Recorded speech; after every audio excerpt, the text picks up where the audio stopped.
मतलब P H positive and QH negative. Plates को ध्यान में रखते हुए देख करें, ये ऊपर वाली प्लेट पी है, नीचे वाली प्लेट क्यू, तब तुमको समझ में आ जाएगा। आया समझे? सो पीच पॉजिटिव एंड क्यूएच नेगेटिव। नती आया? अब देख लो क्वेश्चन नंबर 26। ये ऐसे क्वेश्चन आ सकते हैं क्योंकि ये क्वेश्चन ऑब्जेक्टिव में आना बहुत ही आसान है। हरदम ये याद रखे, नॉर्थ पोल पास में लाएंगे तो नॉर्थ पोलरिटी इंड्यूस होगी, साउथ पोल लाएंगे तो साउथ पोलरिटी इंड्यूस होगी। ऐसे नॉर्थ साउथ दूर ले जाएंगे, opposite polarity will be induce. North polarity induce होने का मीनिंग क्या है? Current in the coil will be in anti clockwise direction. South polarity induce होने का मीनिंग क्या है?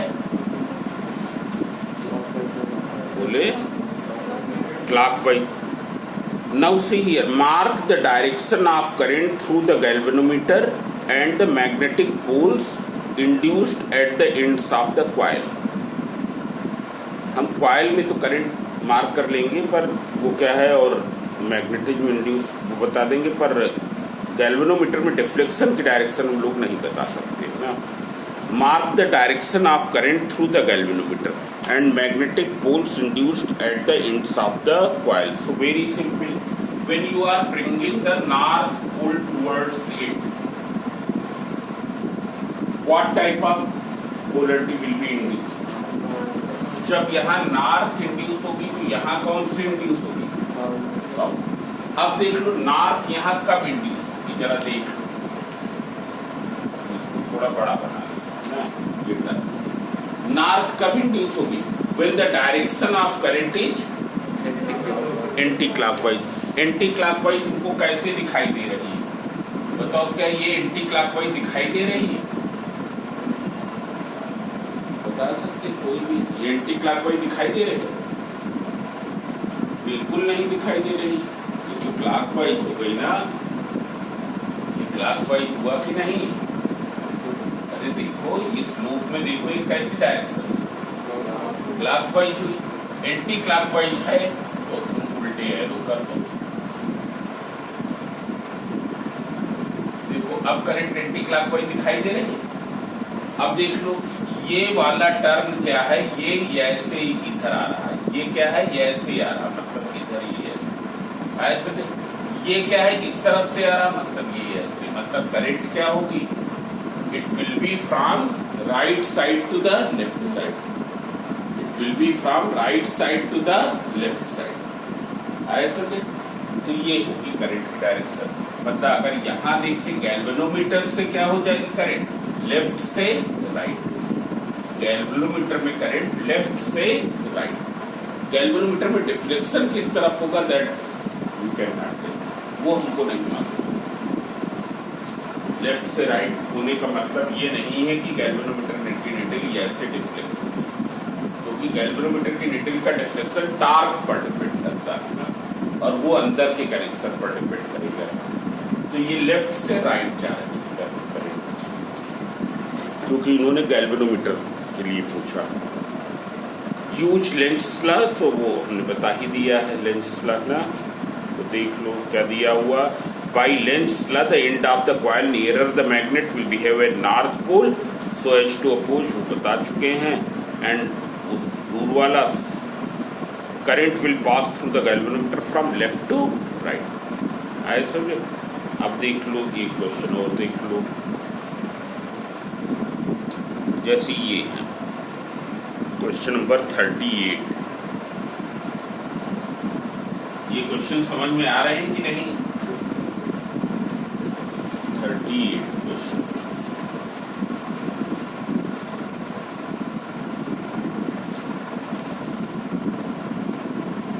इस तरीके का एक न्यूमेरिकल भी है, short question, O dash and this is A B C and it is moved in this direction। rectangular conducting loop ABCD is pulled away from the long straight conducting current carrying wire OO dash. What will be the direction of current induced in the loop? What will be the direction of current induced in the loop? तो देख लो इसमें current किस direction में induce होगी, सब लोग समझ लें. Here OO dash is the current carrying wire, therefore here magnetic field of OO dash will exist in the vicinity of OO dash. OO dash की vicinity में, OO dash की सराउंडिंग में OO dash की current के कारण magnetic field exist करेगी, जो कि स्ट्रांगर कहाँ पर होगी, OO dash के पास में ही होगी. दूर जाएगी तो क्या होती जाएगी, कम होती जाएगी. दूर जाएंगे तो कम होती जाएगी. जब हम लूप को उस तरफ ले जा रहे हैं तो लूप से जो मैग्नेटिक, इसमें मैग्नेटिक फील्ड कैसे होती, in the form of concentric circuit. Current carrying straight conductor के कारण मैग्नेटिक फील्ड कैसे होती, in the form of concentric circuit. तुमने फार्मूला पढ़ा है. Due to a long conducting wire carrying current what will be the magnetic field at a distance R, P equals to mu naught upon 4 pi 2I upon R. और circular कैसी होती है, circular lines. ये loop तुम्हारा यहाँ पर ये ऐसे है, मतलब क्या है, इसकी लाइंस ऑफ फोर्स इधर से इंटर कर रहे हैं, इधर से निकल जा रहे हैं. पर जब हम इसको दूर लेते जाएंगे देन व्हाट विल हैपन, इससे मैग्नेटिक फ्लक्स लिंकेज बढ़ेगी या घटेगी, लूप से घटेगी. मैग्नेटिक फ्लक्स लिंकेज घटेगी. तो इंड्यूस्ड करंट कैसी होनी चाहिए, जो इसको क्या करे, जो इसको क्या करे, अपनी तरफ अट्रैक्ट करे. इंड्यूस्ड करंट ऐसी होनी चाहिए कि कंडक्टर उसको अपनी तरफ क्या करे, अट्रैक्ट करे. अब जरा देखो, करंट की डायरेक्शन दो ही तरीके से हो सकती है इसमें. या तो तुम्हारी क्या हो सकती है, एंटी क्लॉकवाइज. हमने पहले एंटी क्लॉकवाइज जानबूझ के लिया. या क्या हो सकती है, इसका उल्टा हो सकती है. अब तुमको ये मालूम है कि अगर दो स्ट्रेट कंडक्टर्स कैरिंग करंट हो, उनमें एक ही डायरेक्शन में करंट फ्लो हो रही हो, तो कैसा फोर्स होगा, अट्रैक्टिव या रिपल्सिव. कैसा फोर्स होगा, अट्रैक्टिव होगा. कैसा फोर्स होगा, अट्रैक्टिव. फोर्स का फार्मूला क्या होता है यहाँ पर, म्यू नॉट अपॉन 4 पाई 2I1I2 अपॉन R. पढ़ा है जब हमने बताया, लास्ट डेरिवेशन था EMI. और अगर क्या है, करंट की डायरेक्शन अपोजिट हो तो कैसा होगा, रिपल्सिव फोर्स. तो वही R क्या है, दोनों के बीच की डिस्टेंस. मीन्स क्या है, F is inversely proportional to R. अब सब लोग देखिए, बताओ AB और OO डैश के बीच में कैसा फोर्स रिएक्ट करेगा, रिपल्सिव एक्ट करेगा. मतलब ये इसको रिपेल कर रहा है, OO डैश AB को रिपेल कर रहा, मतलब किधर फोर्स लगाएगा, इस तरफ या अपनी तरफ, अवे फ्रॉम OO डैश या towards OO dash, away from OO dash. मतलब ये आए समझे. और OO डैश CD पर कैसा फोर्स लगाएगा, अट्रैक्टिव फोर्स लगाएगा, मतलब टुवर्ड्स. इसमें से कौन सा फोर्स अधिक होगा, अट्रैक्टिव या रिपल्सिव. रिपल्सिव अधिक होगा. क्यों रिपल्सिव अधिक होगा, क्योंकि ये दोनों डिस्टेंस R क्या है, कम है. तो ओवरऑल फोर्स लूप पर कैसा हो जाएगा, उस तरफ हो जाएगा. जबकि इंड्यूस्ड करंट क्या कैसी होगी, जो इसको अपनी तरफ खींचना चाहेगी, जो इसको OO डैश की तरफ लाना चाहेगी. मतलब ये तो होगा नहीं. तो अब करंट की डायरेक्शन पलट दी है, समझ में आ गया ना.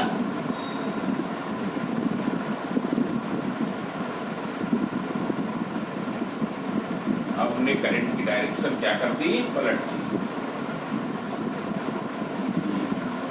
तो अब इसको तो अट्रैक्ट करेगा और अट्रैक्टिव फोर्स इधर लगेगा, और इसको क्या करेगा, ये रिपेल करेगा, इधर लगेगा. And repulsive force is smaller than the attractive force. repulsive force is smaller than the attractive force. So net force will act towards. आ गया वो नहीं इलेक्ट्रिक स्केल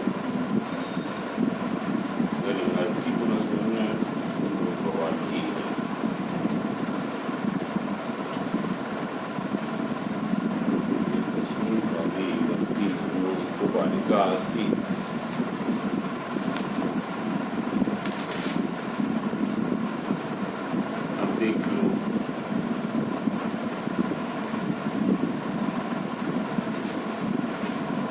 ऑब्जेक्टिव सब लोग करेंगे।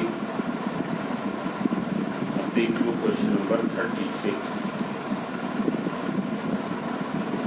क्वेश्चन नंबर 41 बचे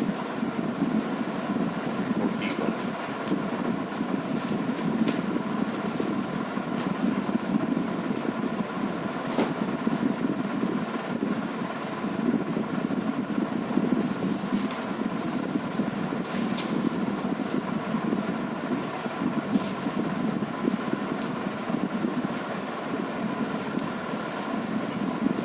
डायग्राम बेस्ड क्वेश्चंस हैं उनमें सब कर लेना, ये तुमको समझना जरूरी है।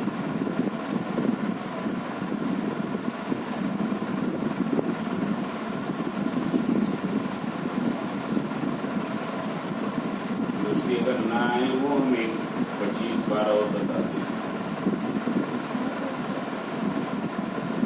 A rectangular conducting loop moves horizontally in a uniform magnetic field। ये तो सबको मालूम ही होगा कि ये क्या है, लूप का plane and magnetic lines of force एक दूसरे के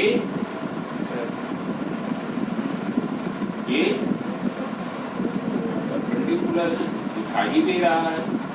magnetic field in cross edge का मीनिंग क्या होता है, perpendicular to the plane of paper.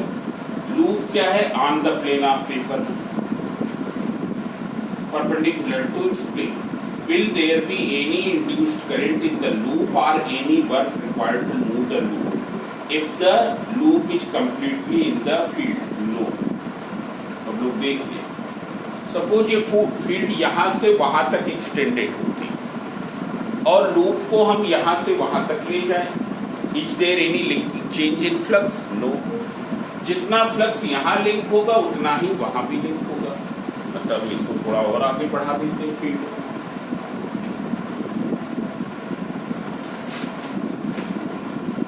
अब अगर हम क्या करते हैं, लूप को यहां से यहां तक ले आए,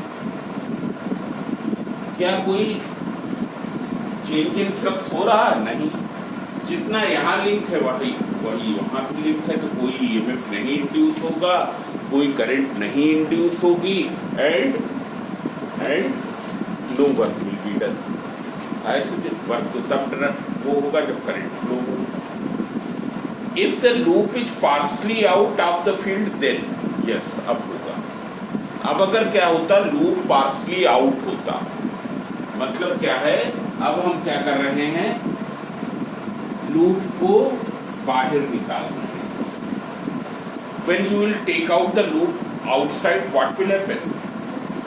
जब लूप को हम बाहर की ओर निकालेंगे क्या होगा, लिंकेज ऑफ फ्लक्स क्या होगी, डिक्रीज होगी, EMF will be induced, current will be induced. ऐसे वर्क भी क्या होगा, इस केस में क्या हो जाएगा, वर्क भी होगा। देख लो पहले पार्ट में नो, क्योंकि कोई चेंज इन फ्लक्स नहीं है। दूसरे पार्ट में now the magnetic flux passing through the loop changes, therefore current will be induced, work will be done. ऐसे क्योंकि इसके वेरियस सेगमेंट्स पर फोर्स लगेंगे और उसके कारण क्या होगा, वर्क होगा। अब देख लो, what if the loop is stationary and the field changes with time, उसमें भी होगा।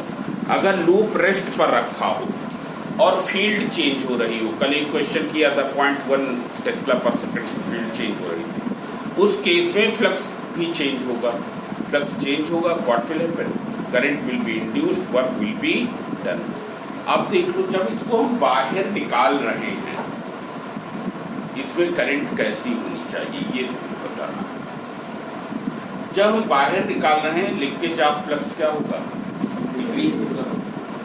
इसको समझने की, इसको हम कई अलग अलग तरीके से समझ सकते हैं। जब इसको बाहर निकाल रहे हैं, अभी ये फ्लक्स कैसे जा रहा है, ये ऐसे देखो, ये फ्लक्स कैसे जा रहा है, डाउनवर्ड जा रहा है। जब हम बाहर निकाल रहे हैं, लिंकेज ऑफ फ्लक्स क्या हो रही है, डिक्रीज हो रही है। लिंकेज ऑफ फ्लक्स डिक्रीज हो रही है, तो अब क्या होगा, ये करंट ऐसा इंड्यूस करेगा कि उस डिक्रीजिंग फ्लक्स को इंक्रीज करना चाहेगा। करंट ऐसा इंड्यूस करेगा कि उस डिक्रीजिंग फ्लक्स को इंक्रीज करना चाहेगा। डिक्रीजिंग फ्लक्स को इंक्रीज कैसे कर सकता है, बाई इंड्यूसिंग द फ्लक्स, क्योंकि करंट इंड्यूस होने के कारण फ्लक्स भी इंड्यूस होगा। By inducing the flux in the same direction as the direction of ये फ्लक्स, जो मेन फ्लक्स है, ऐसे जो चेंज हो रहा है। तो ये अपनी इंड्यूस्ड करंट के कारण वायरल हो रहा है। गेट खोलो, इधर देखो, ये क्या है, अपनी इंड्यूस्ड करंट के कारण जो फ्लक्स इंड्यूस हो रहा है उसकी डायरेक्शन वही रखेगा जो मेन फ्लक्स होगा, क्योंकि जो उसमें डिक्रीज हो रहा है वो क्या हो जाएगा, कम हो जाएगा। मतलब वो डाउनवर्ड रखेगा। डाउनवर्ड रखेगा मतलब ऊपर क्या होगा, क्या होगा, साउथ पोलरिटी होगी।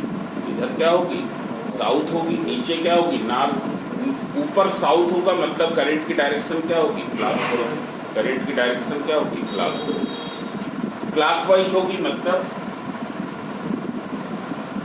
समझ में आया ना, फिर से समझ लें। जब हम लूप को बाहर ले जा रहे हैं तो इससे जो एसोसिएटेड फ्लक्स है that is decreasing, therefore induced current will be such which will try to increase that decreasing flux. कैसे इंक्रीज कर सकता है, by inducing the flux in the same direction as this direction. आया समझे, by inducing the flux in the same direction. ये flux क्यों induce हो जाता है, क्योंकि जब करंट इंड्यूस होगी तो ये भी मैग्नेटाइज हो जाएगा, ये भी मैग्नेटाइज हो जाएगा, तो ये भी अपना फ्लक्स इंड्यूस करेगा। उस इंड्यूस्ड फ्लक्स की डायरेक्शन वही होनी चाहिए जो इसकी होनी चाहिए। तो अब क्या हो सकता है, तभी हो सकता है जब क्या हो, इस तरफ साउथ पोलरिटी हो, उस तरफ नॉर्थ, तो ये भी ऐसे जाएगा। समझ में आ गया, इट्स गेम कर लोगे ना, तो हमने बता दिया ना।